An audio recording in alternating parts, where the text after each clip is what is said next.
des artisans commerçants et en valorisant leurs actions. Donc soutenir les projets des artisans commerçants, c'est par exemple soutenir un projet éventuellement de création d'associations des commerçants. Valoriser leurs projets, c'est aussi valoriser les actions comme la mise en place d'une journée commerciale qui est à mon sens actuellement pas encore assez valorisée. Il faut savoir que sur la commune, l'artisanat et le commerce, ça représente quand même 41 commerces et artisans. On a des habitants qui sont donc des consommateurs potentiels, qui ont des manques, qui ont des besoins, qui varient sans cesse. Et pour que nous, les artisans commerçants, nous puissions répondre à ces besoins, il nous faut des outils, il nous faut des moyens. Voilà.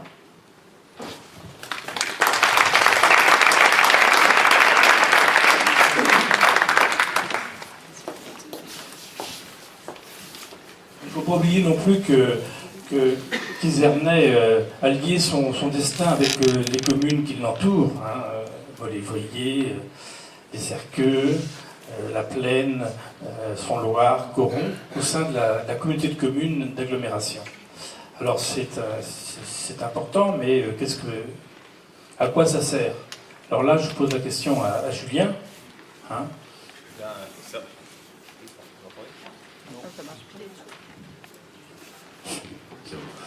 Tout simplement, la communauté de communes du Bocage, donc elle permet de financer des investissements qu'une commune seule ne pourrait se permettre. C'est en mutualisant certaines compétences. Notamment, depuis l'an dernier, la CCB est compétente sur l'assainissement, depuis 2013 donc. Elle est aussi compétente sur l'assainissement non collectif, sur les écarts.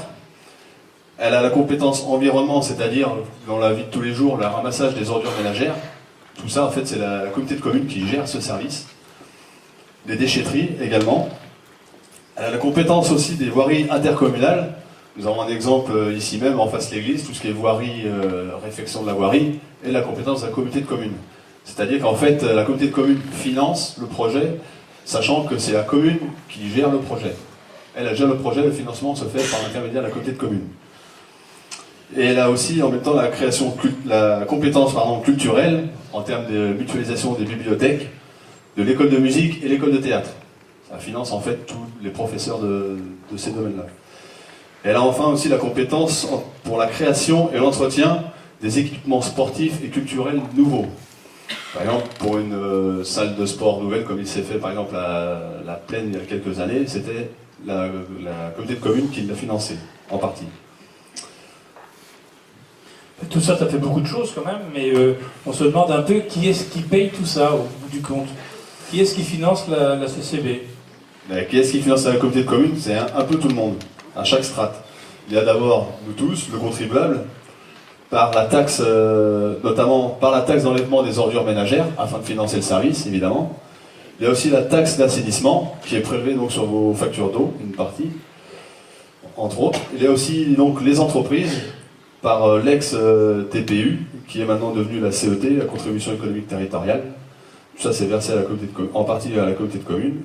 Et il y a aussi, bien sûr, l'État par la dotation globale d'équipement. Mais soyons un peu égoïstes. Nous, quel est l'intérêt pour nous les Izernais? Qu'est-ce qu'on peut en attendre de la CCB aujourd'hui? Comme je vous le disais tout à l'heure, en fait, la CCB, donc, elle finance des projets que la commune, forcément, par ses moyens, ne pourrait pas réaliser elle-même. Donc, du fait de ce qui a été acté récemment, il y aura donc sur les Izernais une nouvelle station d'épuration pour répondre aux nouvelles normes. Il y aura aussi certainement une nouvelle déchetterie. On peut en attendre aussi une participation à une future structure de loisirs ou sportive. Et aussi, on peut en attendre une nouvelle zone artisanale afin de développer nos entreprises locales. On a également parlé là, ces dernières années, vous l'avez tous vu dans la presse, d'une fusion de la communauté de communes du Bocage avec la communauté d'agglomération de Cholet. Alors je voulais savoir où on en était. Et est-ce que c'était inéluctable? Alors pour savoir où on en est, tout simplement pour l'instant c'est statu quo. À l'origine on devait intégrer la communauté d'agglomération en 2014, de Cholet en 2014, et vu les péripéties que vous avez dû suivre dans les journaux, donc ceci est reporté au minimum à 2020, voire au-delà, c'est-à-dire dans 6 ans. Donc pour revenir un peu en arrière dans l'historique, donc si nous devions rejoindre la CAC, c'était en fait de par la réforme territoriale, qui donnait en fait les pleins pouvoirs au préfet pour en fait de mutualiser plusieurs communautés de communes, afin de faire des économies d'échelle.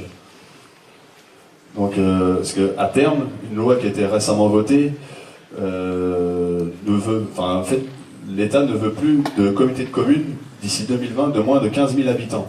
Sachant que nous, la CCB, la Commune du Bocage, représente 9 200 quelques habitants. Donc voilà. Aussi, ce qui a fait que le préfet souhaitait que la CCB intègre la CAC, entre autres, c'est que Molévrier touchant la communauté d'agglomération, la ville-centre, pardon, cette ville, Molévrier, donc, devait intégrer la CAC. Or, si on enlève Molévrier de la CCB, on se retrouve avec 3000 habitants de moins, des recettes également en moins. Après, est-ce que la CCB à plus que 5 communes serait viable? Telle est la question. Après, je pense que où c'est souhaitable quand même, c'est vrai que le Choletais, c'est quand même notre bassin de vie. La plupart des gens d'Izernez, de la population, travaillent sur Cholet ou vont sur Cholet pour quel que soit. Donc c'est quand même notre bassin de vie. C'est pareil, c'est sur Cholet principalement que nous allons, et non pas sous le Viersois par exemple ou les Deux-Sèvres. Oui, ce qui veut dire que le conseil municipal qui va sortir des urnes le 23 mars aura, malgré que ce soit qu'en 2020, aura négocié cette entrée-là avec la CAC, avec la comité d'agglomération de Cholet. Voilà, parce que en fait, ce sera une fusion et non une adhésion. C'est-à-dire que pour une fusion entre deux communautés de communes, il y a donc des négociations entre les parties. C'est-à-dire qu'on met à plat les compétences, on revoit tout d'un côté comme de l'autre. C'est-à-dire que c'est pour l'agglomération, c'est pour la CAC qui nous englobe, on travaille de concert, en commun. Donc, tout est remis à plat. Donc notamment, je pense que ça fait beaucoup parler par rapport aux impôts, par exemple. Au niveau des impôts locaux par rapport à chaque personne, chaque contribuable, là-dessus, la commune reste maître de ses taux d'imposition. Donc là, si ça peut vous rassurer, c'est comme ça. Après, où il y a un petit bémol actuellement, mais dans la CAC actuelle, après négociation, c'est en termes pour les entreprises. Les entreprises de mémoire de plus de 50 salariés, oui, de plus de 50 salariés, payent une taxe en fait par rapport à la masse salariale pour financer le transport en commun. C'est-à-dire les bus qui passent d'une commune à l'autre pour rejoindre la ville-centre, Cholet. Donc voilà, il y a cette taxe-là qui est... La contrepartie, c'est que si on intègre la CAC, on bénéficiera également de ces transports en commun. Voilà, entre autres, mais aussi sur des moyens, forcément le théâtre, la piscine et compagnie. Voilà. Merci. On va maintenant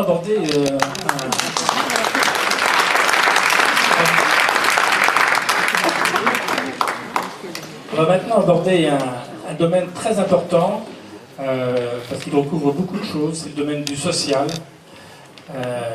avec d'abord l'enfance. Il faut savoir qu'à Ezernay, je regarde ma petite fiche pour ne me tromper, mais c'est 22% des habitants d'Ezernay ont moins de 14 ans. Ça prouve qu'on est une commune très très jeune.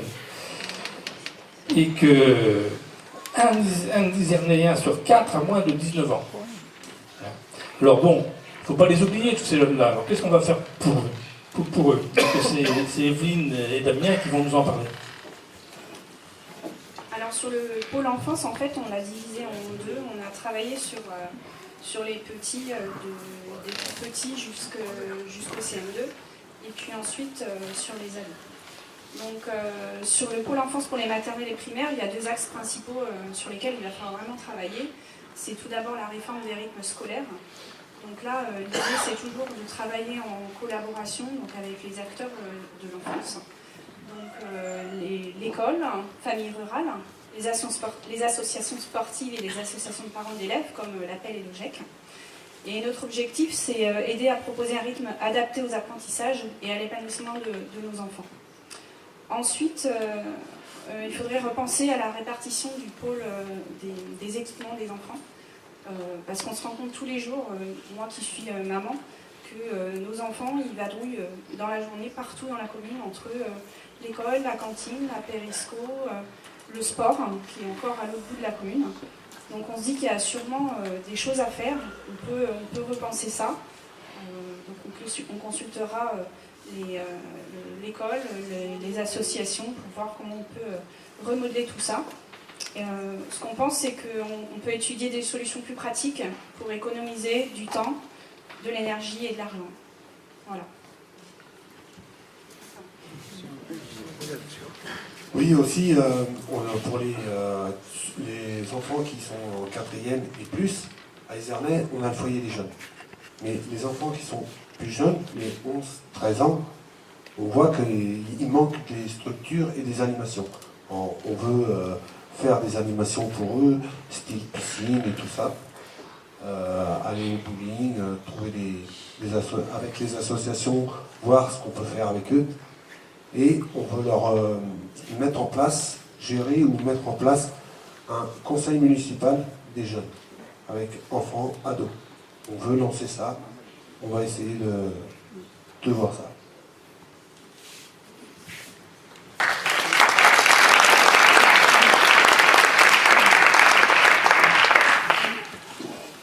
Après les enfants, on va passer directement aux aînés.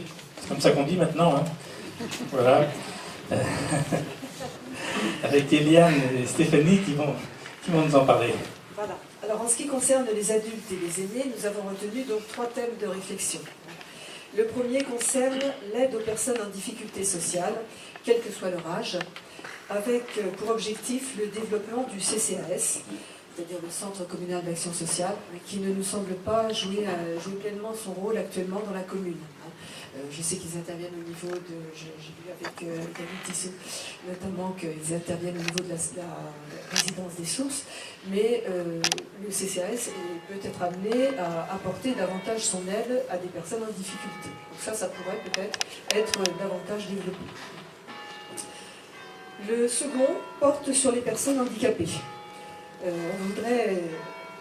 Ce qui nous préoccupe beaucoup, c'est la sécurité de leur déplacement. On s'aperçoit que leur circulation est parfois difficile. Ils n'ont pas forcément toujours accès à tous les commerces et à tous les services offerts dans la commune. Donc nous allons aller au-devant des familles qui malheureusement sont touchées par le handicap pour voir avec eux quels sont leurs besoins, de façon à ce qu'on puisse essayer de faire évoluer les choses. Enfin, les personnes âgées. Donc de nombreuses structures fonctionnent déjà très bien sur Izernay. Soit en ce qui concerne les services à la personne ou les loisirs. Donc, parmi ces structures, bien sûr, la DMR, qui travaille énormément sur Izernay, le SIAD, le service infirmier à domicile, apparemment, l'aide-soignant, pardon, d'entreprise de Madame Bréhéret, l'association d'aide au déplacement, le CLIC, et bien sûr le foyer Saint-Hilaire qui compte de nombreux adhérents. Alors bien sûr, ce que nous souhaitons, c'est apporter notre soutien à tous ces partenaires qui jouent vraiment un rôle très très important dans notre commune. Nous portons aussi beaucoup d'intérêt à la résidence intergénération, dont le fonctionnement ne semble pas satisfaire l'ensemble des résidents actuels, ou à venir, puisqu'il y a des logements qui sont vacants et qui ne trouvent pas de preneurs. Donc les principaux blocages sont financiers, charges fixes trop lourdes, obligation de prendre des repas en collectivité, alors que les logements sont tous équipés de cuisine. Il nous semble nécessaire de repenser à l'ensemble au devenir de cette structure.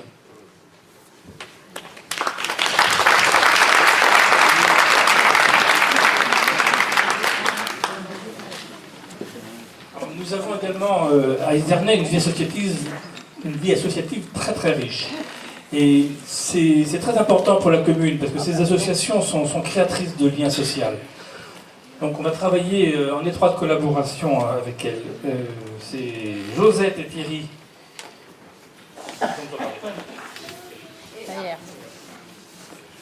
Dis-moi Thierry, j'arrive à Izernay avec ma famille et mes enfants. Qu'est-ce que je peux trouver pour me divertir et m'occuper? Comme association? Oui. Comme association, beaucoup. Sur Izernay, on en compte pas moins de 27. Il y a beaucoup de communes avoisinantes qui nous envient. Et qu'est-ce qu'on peut trouver à Izernay comme association? C'est très diversifié et il y a plein d'activités. Alors on peut trouver, je ne vais pas toutes les énumérer parce que je ne suis pas là pour ça, on peut trouver des associations culturelles, sportives, loisirs, d'enfance, l'aide à la personne de tout âge, agricole et nature, pour résumer. Ah oui, et ces associations, elles fonctionnent comment? Comment elles fonctionnent? Je dirais qu'elles fonctionnent plutôt bien à Izernay. Et ça, c'est grâce, je dirais, à tous les bénévoles. Et à Izernay, on a beaucoup de bénévoles. Ça, faut les remercier, c'est très important. Et le fait d'avoir beaucoup d'associations et beaucoup de bénévoles, ça enlève une bonne épine du pied, on va dire, à la commune. Et ça fonctionne bien par son dynamisme, par son bénévolat, et ce qui est très important pour la vie de la commune. Et aussi, ça permet d'intégrer les nouveaux habitants. Et le but, ça sera d'intégrer les nouveaux habitants en collaboration avec la commune, les associations et les nouveaux arrivants. Et jusqu'ici, qu'est-ce qui a été fait? Alors jusqu'ici, donc, comme l'a dit tout à l'heure Bernard, on a rencontré quelques associations, d'où les contacts ont été plutôt satisfaisants, et ça va encore se poursuivre, donc jusqu'au 23 mars. L'idée, c'est surtout de poursuivre cette démarche et de communiquer le plus possible, et que les associations soient partie prenante de leur projet surtout. Alors, en résumé, tu me dis quoi? Alors en résumé, moi je dirais 3 mots. Je dirais communication, rencontre et ensemble.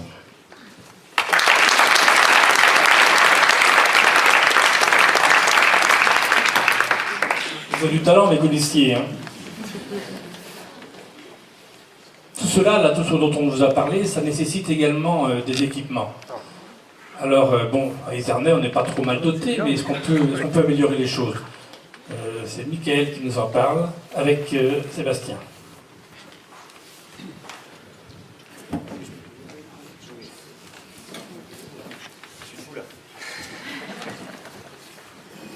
Lors de nos réunions, on a pu constater aujourd'hui que la commune est riche d'un patrimoine plus ou moins en bon état.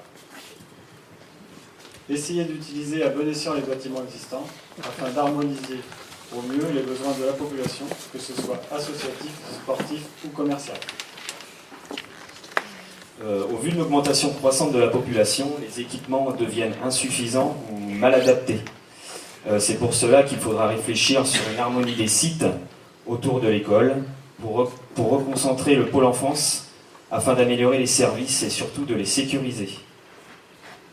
La place Colbert nous permet d'avoir une grande place où il faudrait favoriser les services et commerces. Nous avons en ce moment un complexe sportif très demandé auprès des associations. Il faudrait réfléchir sur ce point afin de l'améliorer pour satisfaire l'ensemble des citoyens. Pour faciliter les déplacements de la population, jeunes ou moins jeunes, autour du pôle enfance, du complexe sportif et des commerces. Sécuriser au maximum, que ce soit en vélo ou à pied, les chemins piétonniers ou les routes. Quels que soient les projets, ils seront faits dans un souci de respect d'environnement.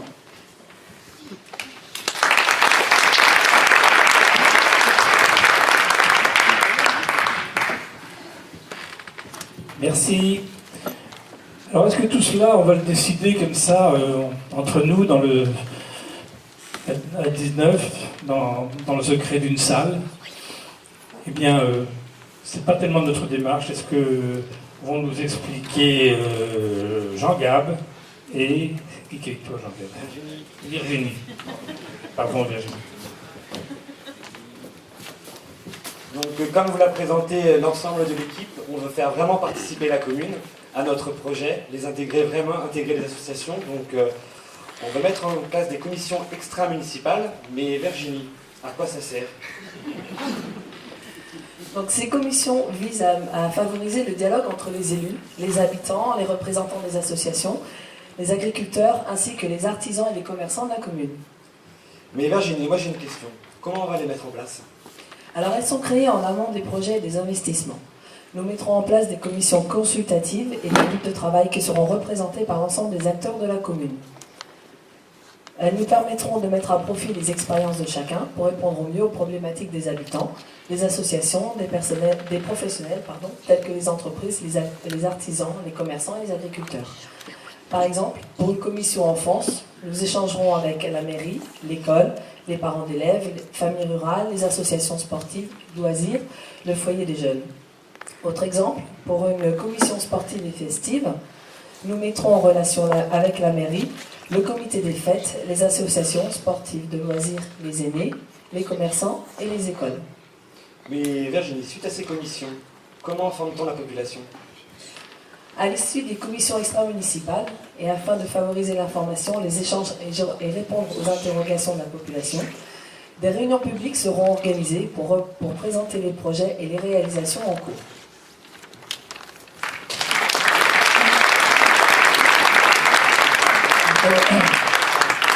Merci.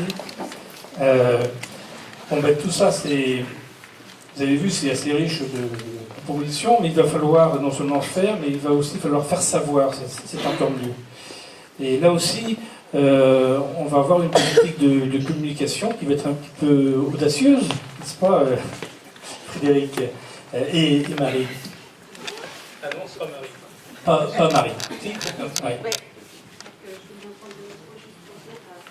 Moi, j'ai pas eu l'occasion de travailler avec Frédéric, c'est Frédéric qui a fait tout le travail. Je peux juste dire une chose, c'est que c'est vrai que la communication, c'est le nerf de la guerre. Voilà. Donc, je laisse la place à Frédéric. Merci Marie. On était absente avec le travail.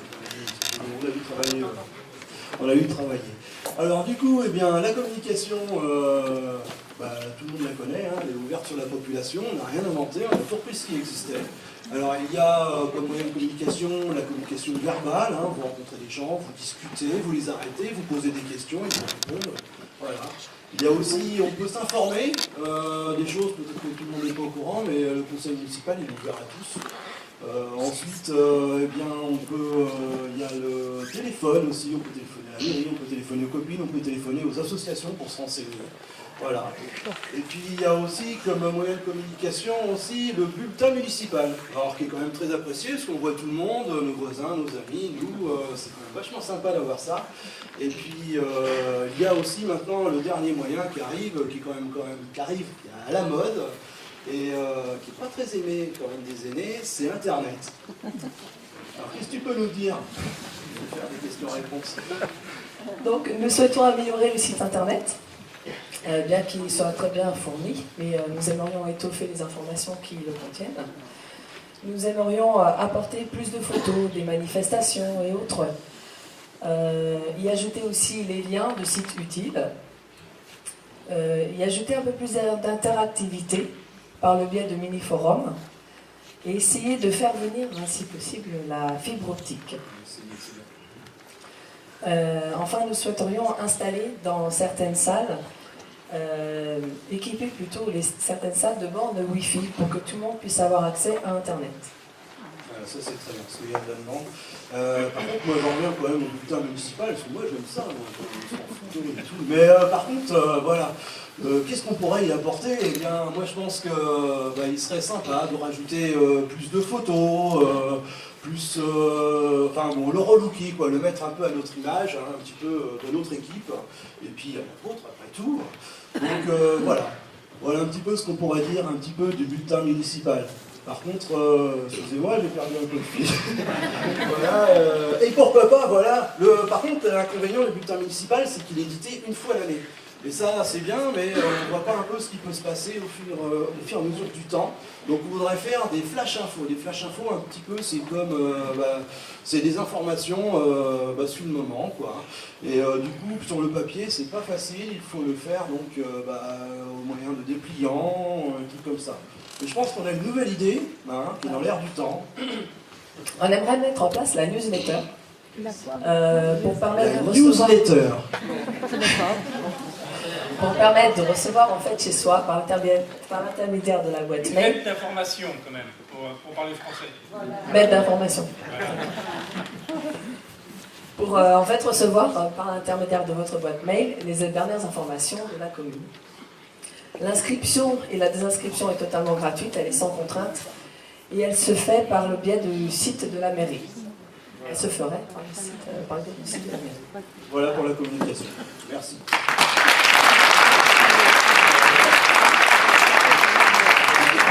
Merci Virginie, merci Frédéric. Donc on a fait un peu le tour là, de tout ce que nous envisageons, pas tout mais presque.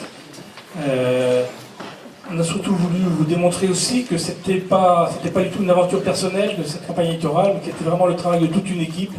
Chacun a travaillé, chacun a ses compétences, chacun a apporté quelque chose à la commune. Et si vous nous faites confiance, c'est dans cet esprit-là que nous allons travailler. En tout cas, nous espérons qu'au terme de cette soirée, vous nous connaîtrez mieux, que vous connaîtrez mieux nos projets, ce qu'on veut faire. Et puis, si vous nous faites confiance, soyez assurés qu'on continuera à échanger avec vous le plus souvent possible, comme l'ont expliqué mes collègues. Hein. Et cet échange, parce que pour nous, la démocratie, c'est pas un jour par an, un jour tous les 6 ans, pardon, un jour tous les 6 ans. Non, la démocratie, ça doit être une préoccupation quotidienne. C'est au jour le jour qu'on la pratique. Chacun doit pouvoir dire son mot, doit pouvoir participer à la vie collective. Voilà, ça c'est vraiment le fondement de notre démarche. Donc cet échange, eh bien, nous allons maintenant le poursuivre pendant 6 ans avec vous, mais on va le poursuivre tout de suite en partageant un verre de l'amitié, si vous voulez bien. Hein, voilà. Ah, pardon, non, excusez-moi. J'ai oublié le plus important. L'échange, c'est les questions que vous pouvez poser. Tout d'abord, c'est ça. Bon, excusez-moi, mais donc le verre est reporté à une table ultérieure. C'est dédié. Bon alors. Première question. Bonsoir, monsieur Alachard. J'habite 24 rue de la Fontaine à Izernay. Nous avons une route qui est très défectueuse. Il y a des écoliers qui sont... Il y a un nouveau lotissement qui s'est construit. Il y a des écoliers. C'est une route très dangereuse qui est très déformée. Qu'est-ce que vous allez pouvoir faire sur cette route? Merci d'avoir posé cette question-là. Parce que c'est très dangereux. Je crois que vous étiez quand même dans l'administration avant. Qu'est-ce que vous faites? Alors, je n'étais pas dans l'administration. J'étais conseiller municipal. Conseiller et j'étais pas donc dans l'équipe des décisionnaires, puisque c'est le maire et ses adjoints qui sont aux manettes. Les conseillers sont là pour voter les résolutions. C'est pas pareil. Ils n'ont pas l'initiative. Première chose. Deuxième chose. La rue de la Fontaine, vous avez entièrement raison, c'est un vrai problème. C'est un problème pourquoi? Parce qu'elle dessert les nouveaux lotissements où il y a beaucoup d'enfants. Et ces enfants l'empruntent pour aller à l'école, pour aller dans le bourg, pour aller faire leurs activités diverses, sportives ou culturelles ou autres. Donc, actuellement, elle est dangereuse. Elle n'a pas été encore refaite parce que la municipalité sortante attendait que les lotissements soient terminés pour engager la réfection de la rue. Mais maintenant, ça va être fait. Quelle que soit d'ailleurs la nouvelle équipe. Hein, parce que. Excusez-moi, mais il ne faut pas attendre qu'il y ait un blessé ou un mort pour faire... Non, on ne va pas attendre. Je crois que c'est tout cette personne d'attendre. Hein, mais ça va être fait. Cette rue-là va être complètement refaite, mais non seulement refaite, elle va être relookée, retracée, hein, avec de vrais trottoirs. Pour sécuriser la circulation piétonne, pour sécuriser les enfants, pour également, et puis avec un rond-point qui sera à la fourche de la route de la Magonnière et de la route de la Charté-Bouchère. Donc ça, c'est dans les cartons, ça va être fait. Ça va être fait le plus rapidement possible. Hein. On se dit, les choses ne sont pas en un jour. On veut également, dans le même esprit de sécurisation, développer les cheminements piétons, Mickaël en a parlé un peu tout à l'heure, qui existent déjà, en partie, mais qui ne sont pas toujours continus. Il y a des manques par endroits. Et donc on voudrait poursuivre ça, parce que ça permet de sécuriser la circulation des jeunes, des enfants, et de toutes les personnes, de tous les piétons, et on est tous piétons à un moment ou à un autre de notre vie, dans les Ernais. Voilà. Une autre question? J'ai une autre question. Oui. Quand vous allez à la pharmacie, comment font les personnes handicapées pour y aller? Oui, c'est vrai, c'est un vrai problème. Parce qu'ils mettent des barrières, les personnes handicapées, il n'y en a peut-être pas beaucoup à Mazières. Nous sommes à Izernay. Mais il faut penser à ça. À la boulangerie, c'est pareil. Effectivement, vous avez raison, il faut y penser. Il faut y penser, et on a même envisagé dans notre équipe, si vous voulez, parce qu'on a ce souci-là quand même, des personnes handicapées, mais également des mamans qui poussent des poussettes, etc., pouvoir circuler. Et on s'est dit qu'un jour, on va essayer nous-mêmes de faire le test, hein, dans les différents endroits d'Izernay, comment on peut accéder aux services publics, aux lieux de rassemblement, au commerce, etc., d'une façon qui ne soit pas trop un casse-tête pour les gens à mobilité réduite. Quelqu'un d'autre a une question à poser? Oui, vous parlez de points Wi-Fi. C'est très bien les points Wi-Fi. Mais par contre, ce qui serait encore mieux... Oui, vous parlez de points Wi-Fi, c'est très bien ça. C'est très très bien. Mais par contre, avant de mettre des points Wi-Fi, ce serait peut-être bien de mettre une antenne pour les opérateurs. Parce qu'ici, on a un débit que dalle. Et moi, j'ai demandé à mon opérateur ce qu'il fallait faire, bien sûr, pour avoir un meilleur débit. On m'a répondu, eh bien, il faut demander à votre commune. Alors, ben, ça tombe bien, il y a une nouvelle équipe. Ça tombe bien, tout à fait. Vous avez raison de le dire, parce que c'est également l'un de nos soucis. C'est d'essayer d'agir pour améliorer ce qu'on appelle la fracture numérique. C'est-à-dire le fait qu'un certain nombre de gens ne peuvent pas avoir accès aux nouveaux moyens de communication parce que les débits ne sont pas insuffisants, parce qu'ici, il y a une certaine appréhension à utiliser ces outils. Alors deux choses. Nous, on est décidé à voir comment on va pouvoir améliorer ces débits, ces réseaux. Donc on n'a pas la solution, parce que ce n'est pas nous tout seuls. Une antenne. Comment?